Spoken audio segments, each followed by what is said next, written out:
moi, je suis très fier que mon pays, l'État d'Israël, soit au cœur d'une tentative d'éviter un bain de sang, enfin la continuité d'un bain de sang en Europe, d'une guerre qu'on n'a pas vue depuis probablement la Seconde Guerre mondiale, une guerre de cette intensité en Europe. Et pour moi, c'est un grand honneur pour mon pays qu'est l'État d'Israël.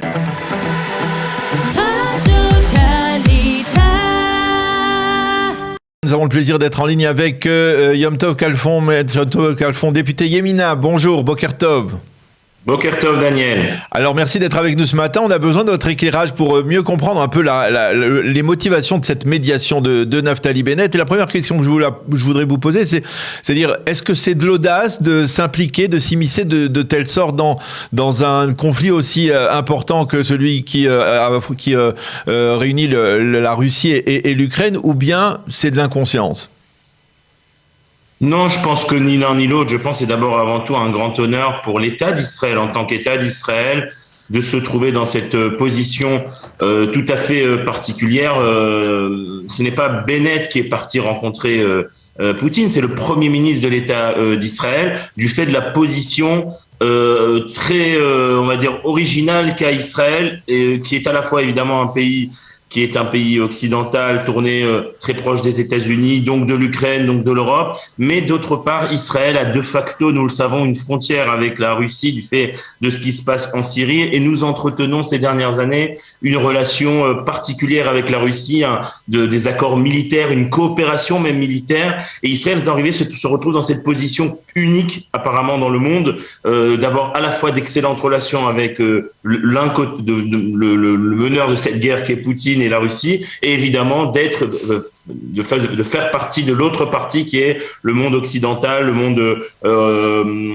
que ce soit l'OTAN, l'Ukraine ou les États-Unis. Et donc, du fait de cette position particulière de l'État d'Israël, Naftali Bennett s'est retrouvé dans cette position en tant que Premier ministre de l'État d'Israël. C'est un grand honneur, je crois, vous savez, vous et moi, Daniel, nous qui avions l'habitude d'entendre parler Israël pendant des années dans les médias français ou autres, comme étant un des acteurs d'une guerre ou lié au conflit israélo-palestinien, tout d'un coup, dans le monde entier, on parle d'Israël comme étant un potentiel faiseur de paix, un potentiel médiateur, et je crois que c'est un grand honneur pour l'État d'Israël. Alors, je voudrais essayer de comprendre comment ça se passe. Est-ce que c'est Naftali Bennett qui propose ces services, ou est-ce que, dans le cas précis, parce qu'on sait que ces derniers jours, Zelensky a téléphoné à Bennett, et ensuite Bennett a téléphoné à Poutine.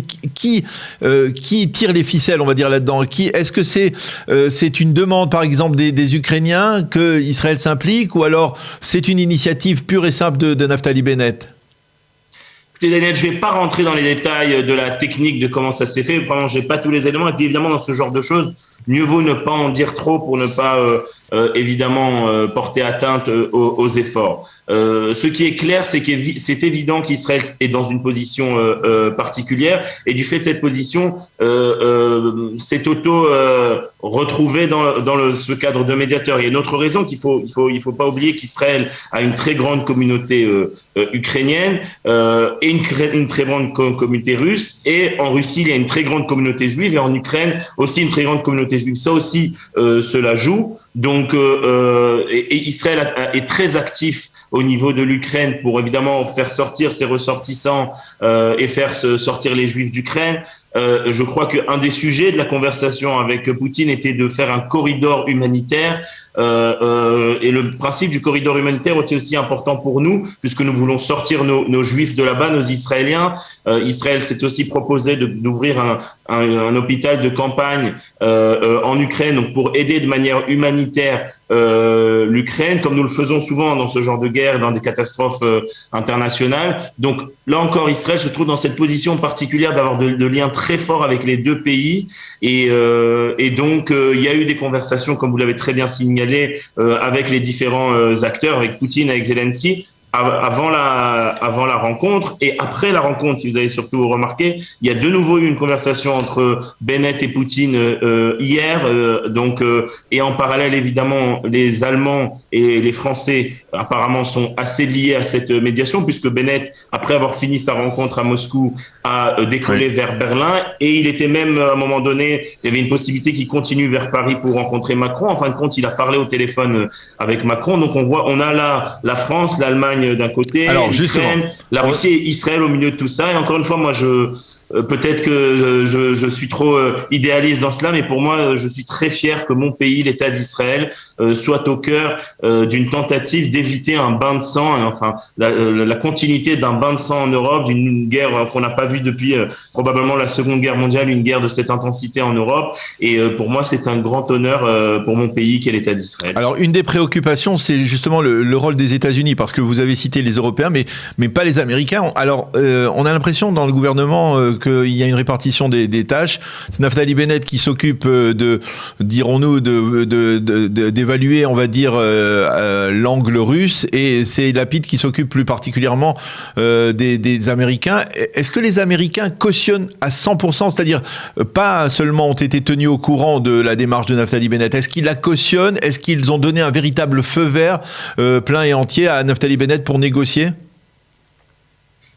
Évidemment que l'opinion des Américains est très importante dans ce cas-là, et personne ne cherche évidemment à sortir les Américains du jeu, et c'est pas pour rien, comme vous le précisez, le ministre des Affaires étrangères Yair Lapid va rencontrer aujourd'hui en Lituanie le secrétaire d'État américain Blinken. Les Américains évidemment sont au courant, sont mis à jour, et selon les dires du Premier ministre Bennett lui-même hier matin au Conseil des ministres, toutes les actions qu'il a menées ont été faites avec la bénédiction de tous les acteurs en question, et donc évidemment que l'opinion des Américains est prise en considération.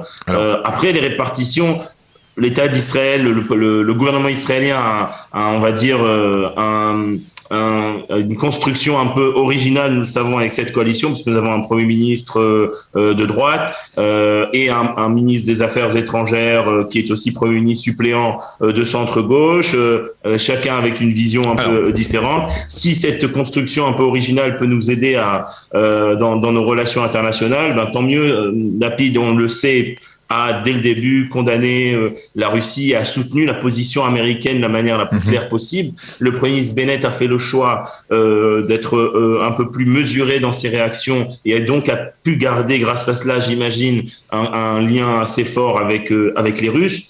Et encore une fois, il ne faut pas oublier que ce qui est important aussi, ce sont les intérêts de l'État d'Israël. Alors justement, on va parler... Nos cœurs à tous sont avec le peuple ukrainien, évidemment, mais Israël, on le répète, a de facto une frontière avec la Russie, avec ce qui se passe en Syrie. Lié ou pas lié aux choses, hier nuit, il y a encore eu des frappes israéliennes dans la région de Damas. Nous ne pouvons pas nous permettre, l'État d'Israël, de ne pas protéger nos intérêts. Nous avons l'accord de Vienne. Alors justement, je voudrais revenir justement sur cet accord de Vienne. Le premier État d'Israël doit d'abord et avant tout penser aux intérêts de l'État d'Israël, la survie de l'État d'Israël. Je pense que c'est ça qu'il a devant ses yeux, Naftali Bennett, lorsqu'il mène tous ces rencontres. Alors justement, vous parliez de l'accord de Vienne à l'instant. Est-ce qu'on peut dire que quelque part le succès d'une médiation de Naftali Bennett ne se traduirait pas obligatoirement par un accord de paix ou de cessez-le-feu entre les Russes et les Ukrainiens, mais plutôt justement dans le contenu de cet accord de Vienne qui pourrait être moins problématique pour Israël qu'il ne l'est actuellement? Écoutez, je l'espère. Nous avons déjà eu une petite bonne nouvelle ces derniers jours lorsque le représentant de l'AIEA qui s'est rendu en Iran a affirmé clairement qu'il refusait la demande de l'Iran. L'Iran a demandé de faire page blanche, d'effacer toutes les entorses au précédent accord que l'Iran a pu provoquer. Et l'Iran voulait commencer à zéro, et comme si on allait effacer tous ces délits. Ce sont des délits à l'échelle internationale, ce qu'a fait l'Iran. La position donc de l'AIEA à ce niveau-là et donc au niveau de l'accord, c'est de refuser cette demande iranienne. Ça, c'était donc quelque chose qui était très important pour Israël. On ne veut pas qu'en réalité, vous savez, si l'Iran, ils vont aller de nouveau dans un accord où ils ont déjà été habitués en fait à enfreindre l'accord sans avoir de sanctions de l'autre côté, c'est très mauvais pour nous. Et tout ceci en rappelant qu'Israël n'est pas partie intégrante de cet accord, et l'État d'Israël est libre d'agir sans aucun lien avec cet accord. Nous ne sommes pas membres de cet accord, nous ne le voulons pas, nous pensons que c'est un mauvais accord, et que les désavantages sont plus grands que les avantages qu'apporte cet accord. Et évidemment, Israël restera libre d'action. Maintenant, dans ce cadre-là, si on peut éviter que l'accord soit moins catastrophique que qu'il n'y paraît, évidemment, c'est mieux. Et j'imagine que cela est évidemment au cœur de toutes les discussions que mène le Premier ministre Naftali Bennett. Alors, une question. D'un côté, on voit que les Européens, les Occidentaux, les Américains et les Européens imposent des sanctions extrêmement draconiennes contre la Russie, sur le plan économique en particulier. Et d'un autre côté, on voit que ce qui se passe à Vienne, ça peut paraître tout à fait stupéfiant, on est en train de lever quasiment l'ensemble des sanctions qui pesaient jusque sur l'Iran, et on va assister peut-être à une signature conjointe, alors qu'il y a une véritable confrontation, presque indirecte aujourd'hui, entre la Russie et les États-Unis, une signature conjointe au bas d'un accord pour libérer l'Iran de toutes les sanctions. Comment vous expliquez ce qui peut paraître tout à fait illogique ? Oui, je suis assez d'accord avec vous dans ce que vous dites, Daniel. Parfois, on a l'impression que la communauté internationale manque de cohérence. Dans beaucoup surtout dans le cadre de ces accords internationaux, inutile de rappeler à nos auditeurs, nos téléspectateurs que l'Ukraine a signé un accord en 94 à Budapest où elle a renoncé à tout son armement nucléaire avec comme garantie que jamais sa souveraineté territoriale ne sera remis en cause. Et on voit bien que cet accord a été signé, que sa souveraineté territoriale a été remise en cause à plusieurs reprises, en Crimée en 2014 et là évidemment de nouveau en 2022.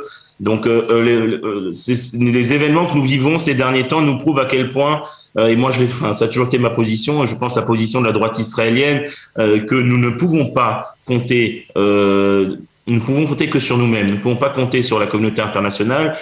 Ces accords internationaux valent souvent que le papier sur lequel ils sont écrits. Nous l'avons vécu nous-mêmes ici avec Oslo et d'autres accords internationaux où on nous a promis la paix et nous avons reçu la guerre. Et donc là encore, c'est pour ça que je répète ce qui a été dit tout à l'heure à ce niveau-là. Israël doit rester libre d'action. Israël doit le dire et répéter. Je pense c'est ce que fait Bennett à toutes les occasions. C'est que nous serons toujours libres d'action et nous saurons nous défendre par nous-mêmes. Et c'est ça ce qu'il faut avoir en tête. Malheureusement, comme toujours, nous ne pouvons compter que sur nous-mêmes et sur Akadosh Baruch Hu, et pas sur quelconque accord signé, qui en fait représente surtout les intérêts présents des puissances qui peuvent signer cet accord. C'était le cas en 94 pour l'Ukraine où les puissances pensaient d'abord avant tout à leur intérêt personnel et moins à l'avenir de l'Ukraine. Et je crois que là encore, je pense que les puissances pensent à leurs intérêts économiques, vous savez, l'Iran, etc. Il y a de grands intérêts économiques derrière, et moins à l'intérêt de l'État d'Israël ou à l'intérêt de la paix dans le monde. Alors, une dernière question, il nous reste 1 minute, Yom Tov. On va pas parler de politique intérieure aujourd'hui parce qu'on n'a pas le temps, mais par contre, une réaction concernant le fait que Naftali Bennett ait voyagé pendant Shabbat il est pris à l'avion du Mossad. Il y a certains rabbinim qui ont critiqué cette démarche. Qu'est-ce que vous en dites ? Est-ce que c'était Pikuach Nefesh ? Moi, je suis pas posek halakha, mais je pense que Naftali Bennett, avant de voyager, lui et Zev Elkin, qui est aussi un homme religieux, ont pris conseil avec des rabbinim. Les règles concernant les dirigeants de l'État, c'est la première fois qu'on a un premier ministre d'État d'Israël qui est religieux, sont différentes que les règles que nous connaissons, vous et moi, Daniel. Le premier ministre d'État d'Israël, évidemment, s'occupe de questions graves qui ont attrait à l'avenir de l'État d'Israël. Ne serait-ce de rappeler encore une fois, je vous rappelle les frappes israéliennes, ou en tout cas supposées israéliennes en Syrie, qui nous protègent à nous, qui protègent nos vies à nous tous, et qui doivent être préservées. Là encore, il y a de nombreux juifs en Ukraine qu'on veut sortir, qu'on veut aider, on veut faire ce corridor humanitaire. Je crois que c'est évident. Alors, on dit que pour sauver une vie, ou ne serait-ce que le doute d'une seule vie, on peut enfreindre le Shabbat. Ce qu'a fait Naftali Bennett pourrait sauver non pas une vie, mais des milliers de vies. Et je crois, en tout cas, j'ai entendu de nombreux rabbinim dire qu'il est évident qu'au niveau de la halakha, il n'a non seulement pas enfreint le Shabbat, mais au contraire, il a fait cette obligation que nous avons lorsque nous pouvons sauver une vie, d'enfreindre le Shabbat. Et ce n'est pas un chilul Shabbat, au contraire, c'est un kiyum du Shabbat de sauver des vies. Merci beaucoup. Et raconter qu'ils ont fait leur tchila dans l'avion avec Zeev Elkin et qu'ils ont même amené avec eux des chalotes et ils ont pu faire kidouche juste avant la rencontre avec Poutine, et c'est-à-dire qu'ils ont gardé à ce niveau-là, et ça c'est tout à leur honneur. Merci beaucoup. Merci beaucoup. Tradition. Et encore une fois, je suis pas posek halakha, mais je pense qu'il y a beaucoup de poskim qui ont déjà donné leur opinion. Merci beaucoup Yom Tov Kalfon, député Yamina, de nous avoir éclairé sur la démarche de Naftali Bennett, cette médiation internationale. Merci d'avoir été avec nous ce matin. Bonne journée, à bientôt. Merci à vous, bonne journée.